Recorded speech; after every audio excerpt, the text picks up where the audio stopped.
Apana ere ane namba muponere zisore gondo. Apana ere ane namba muponere zisore gondo.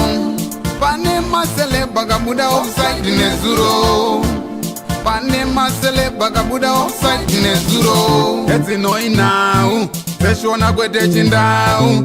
Zichiverengwa naye wenye skimba nofumura noitama. Timu yangu ndiye mukita se katsoka zvakare zviri kupisa na skimbo aiwa kazviri kupisa chokupe timu yangu pasata pina bana zviri kupisa zvanasika mongobayo chibata subscribe so that amusare pane zvese zvichitika zviri kupisa pasoro kuti TV anditi zvotopina mune yanhasi ndonye iri kupisa nawo ndichitendera mu streets ya Facebook aiwa muri kupisa vanhu vakutonge vari kubuka ngane daka na boss ya zvo zvifamba sei ndasanga nemwe post yandaona yakanyorwa zvanzoni kubva pakafa Sauro after 1 month sekala zakabva ndofunga ainyorerwa na Sauro lyrics amene kuti mutinazvo ndo post yachokuda pa screen penyi and the business chive papo chifamba futhi ma streets ndava nango nosangana futhi nemwe post futhi yanga chinotaura futhi same thing ubva kuti iri video cheche geto yute kumbara yanga chitaura kuti naye once sekala zapera saka panhanda chimuoneka kuti muona video yacho then mu comment section ma views yenyu kuti mimoti chi mabanditi muri kweroko tobatanzwa kuti zvoni pwela zvaperere kana kuti havana zviri mupfungwa dzenyu saka keep on subscribing sare muchinzwa mageto etsemba rashara mavisa awo about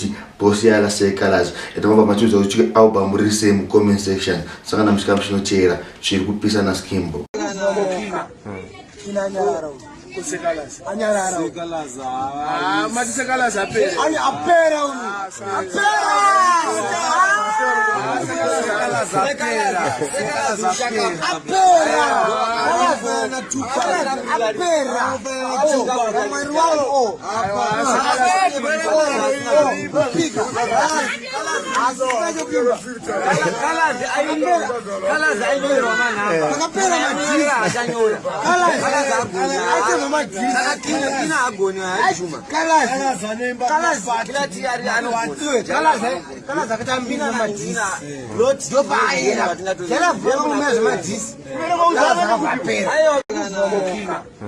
inanyara Sekalazi anyara Sekalazi mati Sekalazi apera ani apera uni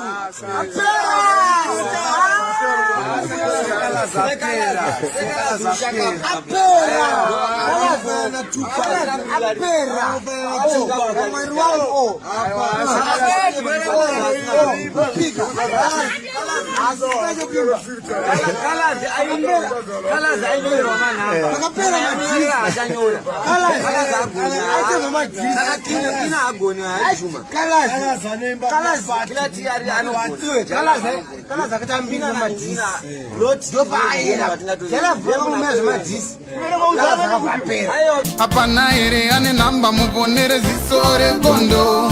Apana ere ane namba muponere zisore gondo. Pane masele bagabuda offside nezuro. Pane masele bagabuda offside nezuro. Eti noi now. Peshona kwete chindau. Zichiverengwa naye wenye skimba nofumura noitama.